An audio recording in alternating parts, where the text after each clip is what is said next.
నిన్నటి current affairs లోని చివరి ప్రశ్నకు సమాధానం. డెబ్రిగఢ్ వన్యప్రాణుల అభయారణ్యం ఏ రాష్ట్రంలో ఉంది? డెబ్రిగఢ్ వన్యప్రాణుల అభయారణ్యం ఒడిశా రాష్ట్రంలోని బార్గఢ్ జిల్లాలో ఉంది. ఇది హిరాకుడ్ డ్యాం సమీపంలో 346.91 చదరపు కిలోమీటర్ల విస్తీర్ణంలో ఉంది. ఈ ప్రాంతంలో 250కి పైగా వృక్ష జాతులు, 40కి పైగా క్షీరద జాతులు, 200 పక్షి జాతులు ఉన్నాయి. ఇక మొదటిది, తొలి మహిళా నేవీ ఫైటర్ పైలట్ ట్రైనీగా సబ్ లెఫ్టినెంట్ ఆస్థా పునియా. భారత నావికాదళంలో ఫైటర్ పైలట్ శిక్షణా విభాగంలో చేరిన తొలి మహిళగా సబ్ లెఫ్టినెంట్ ఆస్థా పునియా నిలిచారు.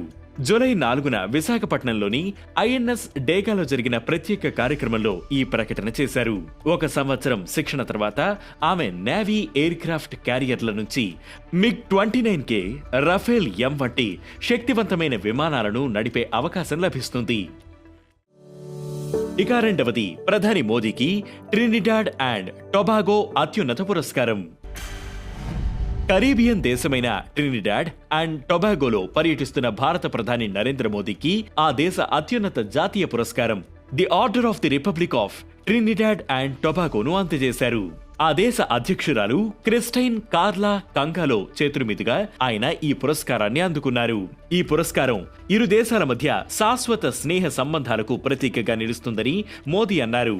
ఈ అవార్డు అందుకున్న తొలి విదేశీ నేత మోదీ అని భారత విదేశాంగ శాఖ వెల్లడించింది. ఇక మూడవది, కుటుంబ దత్తత కార్యక్రమంలో టీబీ స్క్రీనింగ్.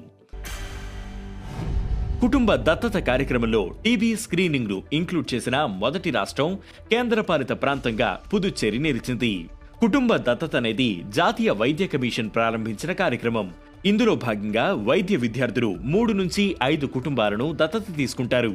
టీబీ సంబంధిత మరణాలను పరిశోధించడానికి వెర్బల్ అటాప్సీని ఉపయోగిస్తున్న ప్రాంతంగా కూడా పుదుచ్చేరి నిలిచింది.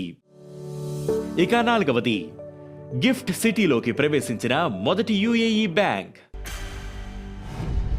యుఏఈకి చెందిన మష్రిక్ బ్యాంక్ గుజరాత్లోని గిఫ్ట్ సిటీలో బ్రాంచ్ను ప్రారంభించేందుకు ఆమోదం పొందింది.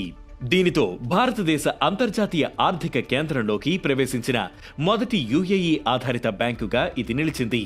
ఇండియా యుఏఈ ఆర్థిక సంబంధాలను బలోపేతం చేయడం, అంతర్జాతీయ బ్యాంకింగ్ కార్యకలాపాలకు మద్దతు ఇవ్వడం దీని లక్ష్యం.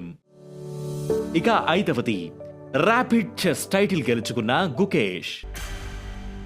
జూలై 4న క్రొయేషియాలోని జాగ్రెబ్ లో జరిగిన super United rapid and blitz 2025 టోర్నమెంట్లో ప్రపంచ chess champion Gukesh rapid title ను గెలుచుకున్నారు. మొత్తం 18 పాయింట్లకు గాను గుకేష్ 14 పాయింట్లు సాధించారు. మొదటి రౌండ్లో గుకేష్ ను ఓడించిన జాన్ క్రిస్టోఫ్ డుడా 11 పాయింట్లతో రెండో స్థానంలో నిలిచారు. నార్వేకు చెందిన మాగ్నస్ కార్ల్సన్ 10 పాయింట్లతో మూడో స్థానంలో నిలిచారు. ఇక ఈ రోజు కరెంట్ అఫైర్స్ క్వశ్చన్, వజ్రాల ఉత్పత్తిలో ప్రపంచంలోనే అగ్రస్థానంలో ఉన్న దేశమేది? ఈ ప్రశ్నకు సమాధానం మీరే కామెంట్ చేయండి.